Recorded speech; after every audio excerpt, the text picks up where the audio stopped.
McDavid. Moves in, McDavid goes upstairs! What a goal!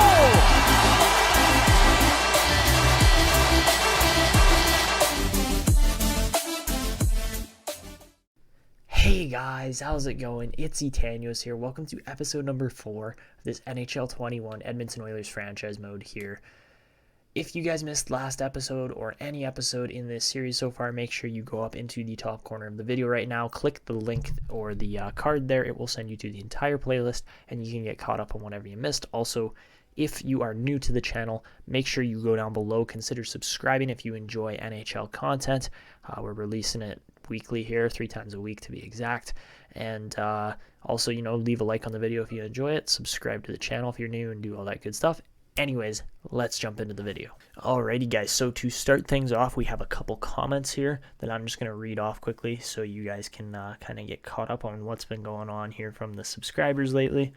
And here we go. So the first comment here came from Hockey Gaming and Coverage, or Hockey Coverage and Gaming, sorry. This is Nikita Nazarov for those of you guys who don't follow his channel or anything like that. Make sure you go down below. I'll leave a link there. You can go down and check out his channel because he's got a pretty good following, releases a lot of good content there too. But his first comment here said, in case the power play doesn't work, consider mixing up or splitting up Draisaitl and McDavid to share the love. We actually have done that, so it's a +3 on both power plays now, which is really good. But the other one that actually made a lot more sense here was he said, I know chemistry is not a thing for 3v3, but maybe switch up certain players here. So he was talking about Vrana and Yamamoto, which, totally makes sense. I don't know why we wouldn't do that. That's a really good move there. And then the last one that he left here that really affects this is, in case your bottom 6 struggles, we have the option to go out and sign. First off, 3 grinders would be the best way to boost this chemistry here rather than 2-way forwards. Unfortunately, you guys all know we can't change positions now. Like we used to in NHL 20 and 19. You can't go in and edit that anymore, which sucks. I was hoping EA would kind of add a little bit more editable, or a little more editing, options for franchise mode, because you look at like NBA, you can go in and change every single stat and all this stuff and make it just crazy if you want, or you can, try to keep it as realistic as possible, but EA's kind of moving away from that with NHL, I've noticed, and I don't particularly like it, but can't really change EA, right? Anyways, he said we could go get all grinders for the 4th line and then do a power forward playmaker sniper for the 2nd line, for the 3rd line, if we want to boost the chemistry up to +3s. But the main part is that, if our top lines are running at full capacity, which they're pretty close, they're +3s, and then we have decent goaltending, that's kind of the main thing. And I believe Markstrom is the best goalie the Oilers have had in a long time here. And then, the defense isn't bad by any means, but we're definitely looking for some growth from a guy like Bouchard still, even if he doesn't fit the system so well. But yeah, he said that the team is going to run well as long as you got a +3 up front with McDavid and Draisaitl, and you got a goalie that you can rely on for 4 rounds in Markstrom, which I totally agree with. All right, and then ACOG Batteries said, great roster moves. I don't think we really moved too much around on the roster, did we? I don't think so. I mean, yes, we have Skinner. Skinner probably should be playing starting goalie, so maybe we'll go and find a trade for Koskinen. Maybe that might not be a bad idea. I don't think we'll really get a whole lot in return for him. Maybe some picks, maybe something along those lines. Obviously, we got Lambos and Clark just chilling here for now.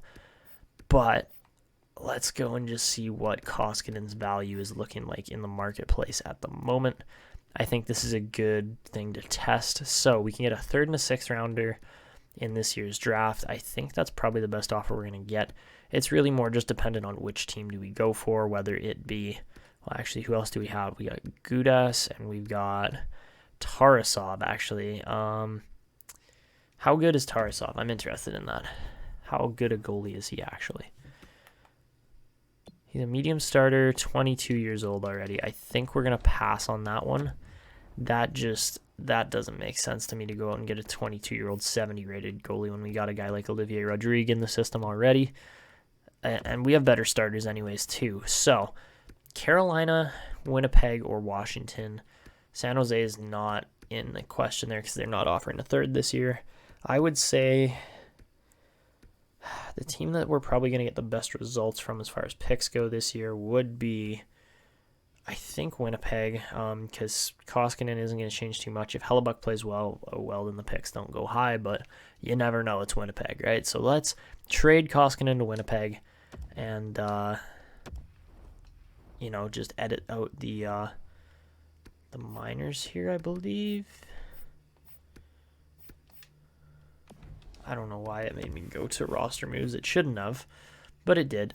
Either way, we can add Olivier Rodrigue in here now and, maybe turn those picks into something from Winnipeg. I doubt we'll be able to, but you never know, right? Like, the draft's always interesting to see what happens, but I think what I'm going to do, guys, here is I think we're going to slow things down just a little bit. I might hop into some gameplay, actually. I've been seeing that from a lot of other franchise YouTubers, is that they've been playing more games on, high difficulty gameplay, obviously, but they've been playing more games with their teams, simulating less or showing less simulation and just more gameplay overall because, the management part does get kind of boring. I played 2 periods of that Washington game. We were tied 3-3 at the end of it, and then we lost in overtime. I didn't actually play the last period or overtime, so the Oilers were right there with a really good team, but maybe let's sim up to our first home game and just see how the Oilers are doing to start, and then we'll get to the we'll get to the halfway mark on the season. They're not starting well, though. Yikes, okay, that's a lot. Koskinen immediately got placed on waivers. That's funny. So they essentially just gave up picks for nobody. But Oilers are 0-2-1 to start, so hopefully we can turn that around against Chicago. So I'll show some gameplay here, maybe just the highlights of this game, and then we'll cut over to like the halfway point in the season and show a little more gameplay, and then kind of maybe make a trade or something depending on how the team's doing, right? And go from there. All right, so supposedly we outrank Chicago in every way. We're going to be playing on all-star 5-minute periods, and all right, so here we go. Edmonton's first game at home this season. They're looking to kind of turn things around after a pretty rough start on the road, so we'll see if we can change that up. We definitely need to change Markstrom's mask at some point. He shouldn't be wearing the Condors mask, but either way, a rough start for him. Same thing for Corey Crawford. These guys really haven't had an awesome start to the season, but here we go. Puck's ready to drop. Draisaitl lining up against Ryan Strome, and we are underway here as things are going to start off fairly physical, but that's going to be an icing there, and Edmonton's going to go right back down to their end. Oh, Yamamoto, wrong spot, buddy. Oh, good stick, though, by Gusev. Gusev creating space for McDavid. He's got speed, pass in front, and Yamamoto is able to bury that as the Oilers go up 1-0 just 5 minutes into this game. Very good start there from the second line, and Kyler Yamamoto buries his first of the season. McDavid just got the space, got the step, and sets it up, and Crawford's got no chance on that, really. So this second line seems to be clicking so far, from what I've seen, even though we did lose a couple games. But great start overall. That was a good shot, or a good hit there. Eberle's got speed. Oh, that's not interference? He hit 2 guys. You're kidding me. The one guy didn't have the puck. Like, what was that? All right, here goes McDavid with his speed. We know what it's capable of, and McDavid just doing McDavid, man. That is just a Connor McDavid-esque goal. Very well executed overall. Speed just absolutely cooks the defender, and then Crawford can't get across in time for McDavid to shoot that one low blocker. And his first goal of the season is a milestone of some kind, so I don't know if that's his 100th goal or 200th, or I don't know. I don't know exactly what the milestone is. It's not telling us, but that's cool either way, that first goal of the season was a milestone. So we'll have to go check that out after the game. But yeah, just great speed by McDavid, and he's just doing what he does. And no stat? No stat. Okay. That happens. So just a minute 50 left in the first, and Edmonton is a bit more on cruise control now, I'd say. But, you know, we're not going to lay down. Overall, great first period. Edmonton is really cruising. As you can see, 12-5 on shots, 7-5 on hits. Definitely more time on attack by about 15 seconds, and the passing was not so great, but that's all right. All right, so for the second period here, Draisaitl's going to start it off with a face-off win this time, and let's see what they can do going to work on offense here. So Leon going to cut back, T1 up, fire, good shot, good chance, and Eberle got the rebound there, but wasn't able to bury it. So that was 200 goals there for McDavid, as you can see. Definitely a career milestone. 561 points already. That's insane. He's only 24, maybe 25 now. I think he's 24. Yeah, no, 25 this year. All right, so Chicago breaking out. Going to go offside and get forced in, so that's an offside play. And lining up here, Leon Draisaitl going to take another face-off against Strome, which he will lose this time. All right, Chicago breaking in. Good poke check again. I think we're really defending the blue line well overall. Just keeping guys outside. Oh, or not. Okay, that's a great chance. Crowded up. There you go. Nice and easy. Get out of here, Strome. That was a good chance, but just not quite enough. Okay, that's cool. Was that a charge? Yeah, it was. It looked like it. The guy was skating pretty hard to hit Gusev from behind there. So yeah, Strome going to sit for 2 minutes, and the Oilers get their first power play opportunity of the night. You better dump that. Why are you not icing this? I get it, like, you're down 2 goals, but, like, that's just not a good method. Here comes Vrana, going to cut back in.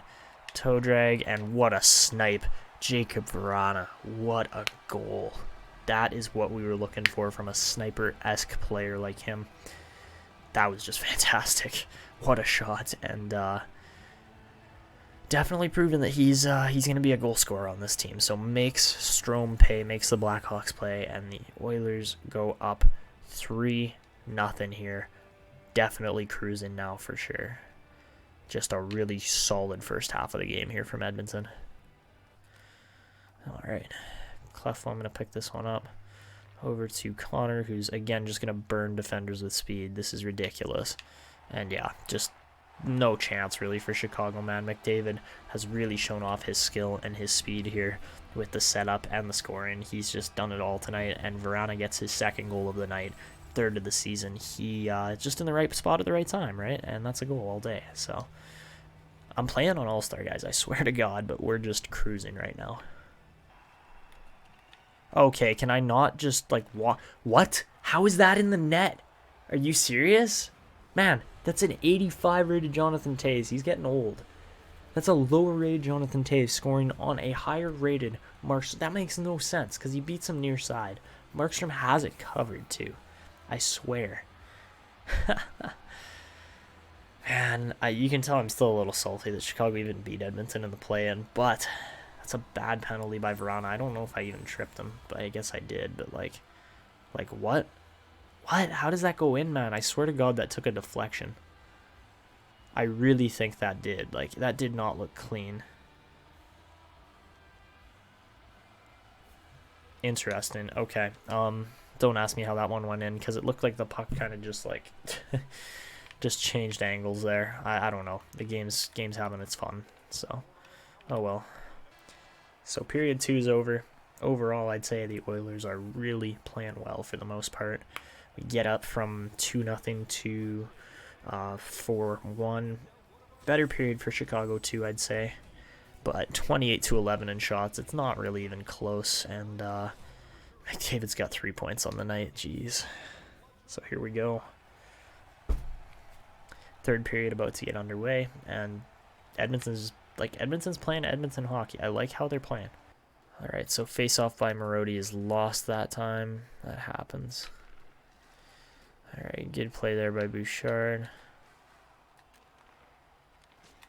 Where's the charge, bro? Hey, he's in full stride. Oh, Kuffner with a chance. Oh, my goodness. That just went in the net. Oh, that is the definition of an own goal. Chicago's having a bad night, man. Shot. Marody pokes it, and the guy turns and, like, hits his stick on Marody's leg as he's turning, and it just loses it, and it goes square into the net. That is a weird one, man. Doesn't usually happen like that, but Crawford completely let his guard down, man, because he thought that the play was over. The defenseman had it, but the defenseman shoots it right in his own net. That's cool. I don't know why I'm going forward so hard. We're up 4-1. Oh, no, that did not just go in, man. That's another whiff. Oh, it's not even like a nice goal. It's just lucky. Ouch.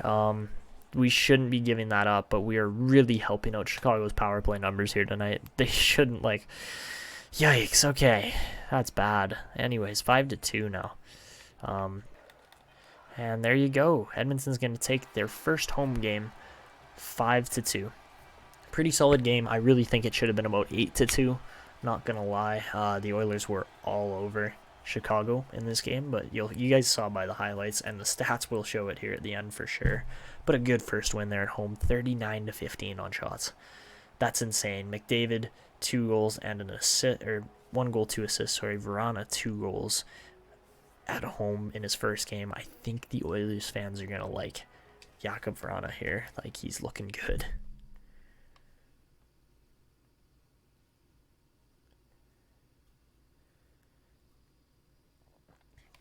So anyways, I will see you guys in a few seconds at the 42 game mark to just check in, see how things are going, and then we will play another game, show another couple highlights, and go from there. Like, am I going to have to calendar sim the entire goddamn thing? Yeah, I know we're being scored on way too much. Figure it out. Okay, guys, so about a quarter of the way through the season, just over a quarter of the way. We're probably about almost 30 games in now, but we are not having a great record. We're sitting pretty low in the Pacific. They want us to acquire a defenseman. I'm going to agree with the coach on this because we are not doing as good as we should be, and it is seriously affecting the team's overall play and performance, and we got to make a difference here. We got to change something up. He fits too. Okay. I think Ryan Suter might actually be a pretty decent option. I think Mattias Ekholm might be a pretty decent option. Oh, or Brett Burns. That would be interesting. I don't think we have the cap space to do this, but we could try a Brett Burns trade. He's valued super high, though. That's the other thing, right? Is we don't necessarily want to trade for older defensemen. We just want to trade for better defensemen. Guys that have the potential to grow still. And, oh, who's that? 86 rated. Dougie Hamilton. See, that's a guy I would go for. A lot of trade value involved, though. So I don't exactly know what we would get in exchange here. Or what we'd, give up in exchange. Like, I'll go Bouchard and a first and a second. I'll go with Washington second because I don't trust that we're going to do all that well with Hamilton. That's the best I can offer. If they don't take that, they don't get the deal. Okay, that's it. It sucks because an 84 rated defenseman isn't going to solve our problems. It's got to be a top-end guy.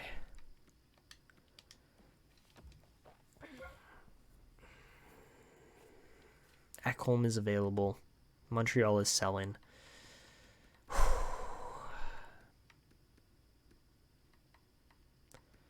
The only guy I could offer here is Montour plus like Montour, Shigeru, and a third is still not even close. I'd have to offer a second, and I don't want to, but I think we might have to. So if this goes through, I'll take it. It's a good upgrade for $1.5 million. We give up 2 pieces that are valuable draft-wise, but we are trying to win now, so we don't care about the draft picks. If this goes through, I'll take it. And there you go. Okay, so we bring in Mattias Ekholm. Gonna be a good piece, absolutely. Don't get me wrong on that. He better be in the team here. Like, why would he not be? So let's take a look. Is he a lefty? Yes, he is. Okay, that's fine. Although we do have a lot of left defensemen now, that's okay. He's still a really good two-way piece overall. Yeah, looks like he's a solid defenseman either way. The only other piece, I don't even see us upgrading anymore. The only piece I could see us potentially upgrade is Clefbaum, which is ridiculous because Clefbaum is he's an alternate. He's one of the main pieces on this team. I just don't see us doing that, but we'll try the Ekholm deal for now. If things keep going downhill, because you can see we have got a pretty atrocious record overall. We're currently sitting freaking 1, 2, 3, 4, 5, 6, 7. We're 8th last in the league right now, which is pretty bad. So I don't understand why the Oilers can't win games right now. They are struggling. There's no question. So McDavid's a point to get Gusev. Ooh, Gusev is going to take a shot up here. McDavid leads the team in goals too. That's okay. Okay, I think what we're going to do here is we are going to keep simulating, see what happens. If things don't improve over the next 5 or 6 games, we're going to make another trade. So I'm going to sim up to this Arizona game. That'll be the halfway point in the season or just before it, and we'll see what happens. All right, guys, so I am going to get one more game in here. We're at the 40 mark of the season, so halfway through about. McDavid leading the team with 45 points in 40 games. I'm going to need your guys' comments here because this is not looking spectacular. The team is a minus. They're not playing well defensively, and it is showing. So do we bring in... You guys need to let me know. Do we bring in a defensive defenseman like Ryan Suter? Do we try to go offensive even more? I don't think that's really the plan. I think the team's scoring fairly well. But I think that we definitely need to improve defensively. I think that's the main thing right now. And why we're losing games more so than anything else is that we're just not good enough defensively. I mean, this offense can outgun anybody in the league, in my opinion. But at the same time, it also has us sitting at just 39 points in 40 games. It's not a good record by any means. And it's got to get fixed here soon. So you guys need to go down below.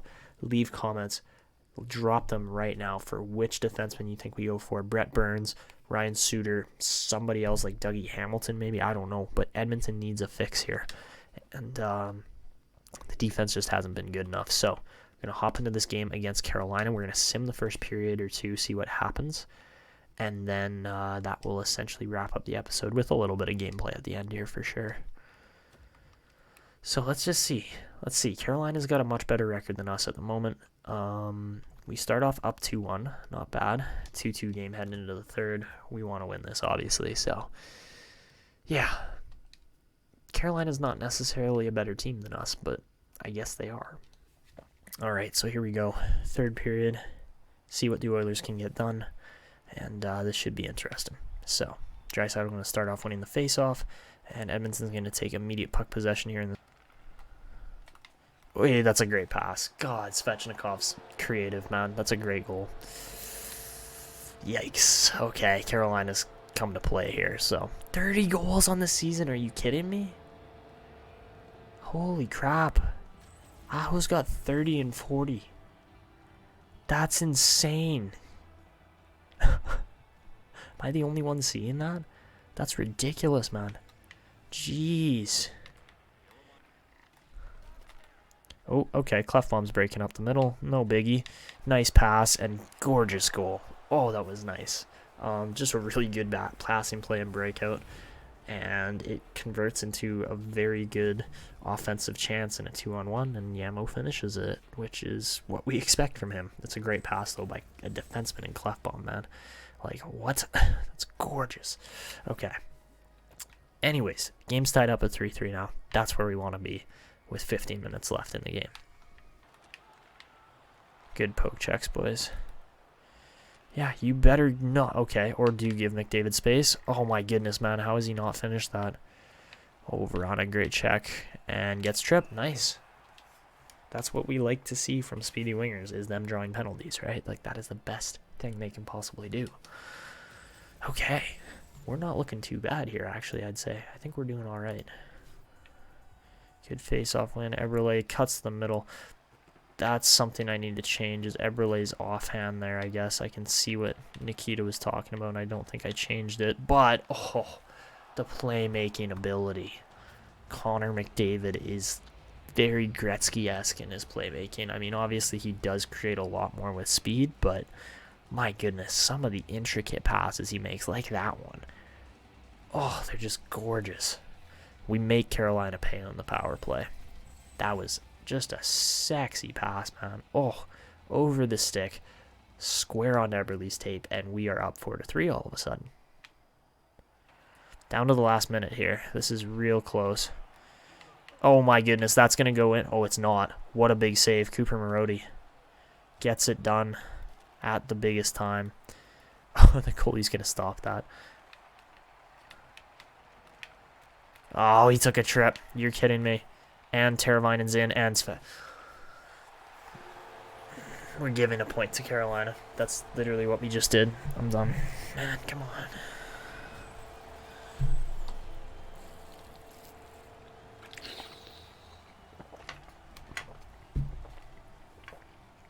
I have to just clear my mind, man. This is bad. I can't believe we gave that up with 40 seconds left.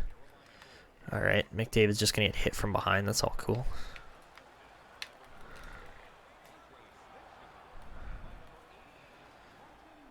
Man, McDavid's fast. Like, you just literally can't stop him. Man, like, come on. That's got to be a charge.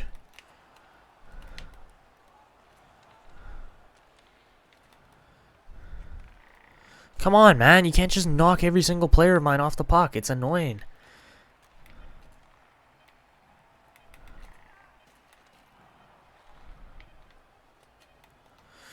All right, so we're going to overtime. I think we have the advantage in overtime overall. I think we are the better team here for 3-on-3, but man, I did not want it to go to this. Anyways, Necas and Svechnikov out first. Interesting. All right, so let's just get to work here. We got possession. We just got to keep it. That was a little dangerous. Just throw it off of Ullmark like it's nothing. Oh, there you go. McDavid's just too damn fast, man.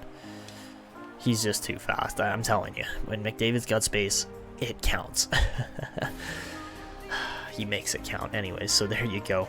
We are able to get the OT win to wrap up this episode. If you guys are enjoying this series so far, make sure you go down below, drop a like on the video, subscribe to the channel if you're new. Also, turn on notifications so you don't miss when I'm uploading videos like this. And I hope you guys like the new video format. We kind of changed it up a little bit for franchise mode here, but I think this is a lot more fun.